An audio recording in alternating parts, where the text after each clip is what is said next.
সুধী দর্শক শ্রোতা, আজ ৮ই অক্টোবর ২০০৯ বৃহস্পতিবার। বাংলাদেশের জাতীয় সংবাদ মাধ্যমসমূহে প্রকাশিত সংবাদসমূহের উল্লেখযোগ্য অংশ নিয়ে সম্পাদিত অ্যানালগ নিউজরুমে স্বাগতম। রীতিমতো ঢাকঢোল পিটিয়ে ৪ শতাধিক দলীয় নেতাকর্মীকে গরু জবাই করে মেজবান খাইয়ে ক্ষমতাসীন দলের এমপি আবুল কাশেম মাস্টারের গুণধর ছেলেরা চট্টগ্রামের সীতাকুণ্ডে ৪টি শিপইয়ার্ড জোরপূর্বক অবৈধভাবে দখল করে নেয়ার ছবিসহ সংবাদ ছেপেছে দৈনিক আমাদের সময়, যুগান্তর, সমকাল, আমার দেশ, নয়া দিগন্ত, প্রথম আলো ও যায় দিন। ৪০ কোটি টাকা মূল্যমানের শিপইয়ার্ডগুলোতে সরকারদলীয় লোকজনদের দখলবাজির সময় উপস্থিত পুলিশ প্রশাসনের নীরব ভূমিকার খবরও ছেপেছে পত্রিকাগুলো। সরকার সমর্থক ছাত্রলীগের সহিংসতায় আবারও বন্ধ হয়ে গেছে কুমিল্লা বিশ্ববিদ্যালয়। প্রতিপক্ষ একটি ছাত্র সংগঠনের সাথে আওয়ামী ছাত্রলীগের রক্তক্ষয়ী সংঘর্ষে ৩৫ জন আহত হওয়ার পর ছাত্রলীগ নেতারা বিশ্ববিদ্যালয়ের ভিসির কার্যালয়ে তালা ঝুলিয়ে দেওয়ার ঘটনায় বিশ্ববিদ্যালয় প্রশাসন শিক্ষা প্রতিষ্ঠানটি বন্ধ ঘোষণা করার সংবাদ ছেপেছে দৈনিক প্রথম আলো, আমার দেশ, যুগান্তর, নয়া দিগন্ত, যায় দিন ও সমকাল পত্রিকা।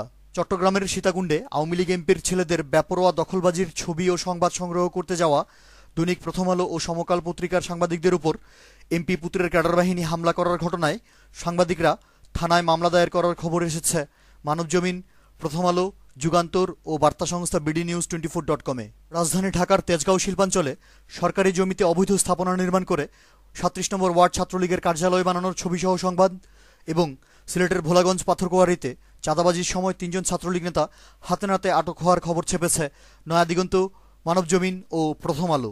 আওয়ামী যুবলীগ ক্যাডাররা নারায়ণগঞ্জের ফতুল্লায় একজন নববিবাহিত তরুণীকে গণধর্ষণ করার সংবাদ। চট্টগ্রামের পটিয়ায় প্রভাবশালী আওয়ামী লীগ নেতা একজন নিরীহ কৃষককে মধ্যযুগীয় বর্বর কায়দায় হাতুড়ি দিয়ে পিটিয়ে মারাত্মক আহত করার খবর এবং বরিশালের একজন শ্রমিক লীগ নেতা দায়িত্ব পালনরত সিটি কর্পোরেশনের কর্মকর্তাদেরকে মারধর করার সংবাদ এসেছে মানবজমিন, যুগান্তর, নয়া দিগন্ত ও যায় দিনে। লক্ষ্মীপুরের রায়পুরে সরকারদলীয় নেতাদের বিরুদ্ধে চাঁদাবাজির অভিযোগে মামলা হওয়ার খবর এবং একক আধিপত্য বিস্তারকে উপলক্ষ করে ফরিদপুরের ভাঙায় আওয়ামী লীগের একাধিক গ্রুপে পাল্টা হামলার সংবাদ এসেছে প্রথম আলোতে।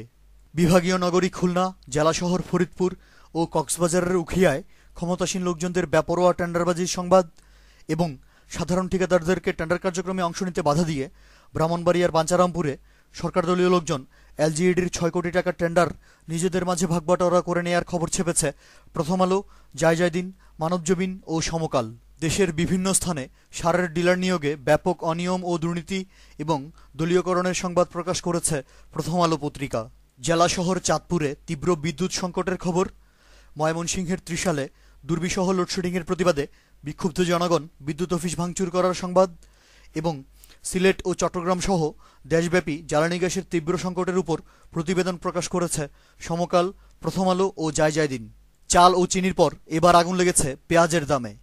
সারা দেশের বাজারসমূহে পেঁয়াজের অস্বাভাবিক মূল্যবৃদ্ধির খবর ছেপেছে মানবজমিন ও আমার দেশ পত্রিকা।